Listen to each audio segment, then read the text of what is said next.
ده مش وقف كل ده الزمالك، ده ايقاف تشغيل. الزمالك كل ما يقول لك احنا هنجيب لعيبه خلاص وهنأيدها، الفيفا يقول له حاول مره اخرى بعد سداد الفاتوره. الزمالك عندنا صفقات، الفيفا في متأخرات.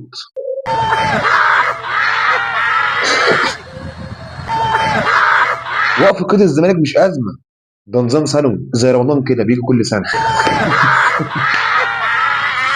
نادي الزمالك الوحيد اللي في العالم بيشتري اللعيبة بالنية ويأيدهم بالدعاء، والله مش أكتر. وقف قيد الزمالك ده بقى عامل زي الحالة الطبية المزمنة بالظبط، ما بيتغيرش.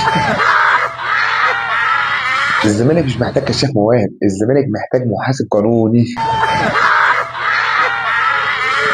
وقف قيد الزمالك بقى وضع افتراضي مش وضع طارئ والله. نادي الزمالك بأيد حاجة واحدة بس، إيه هي؟ الصبر. الصبر من عندك يا رب.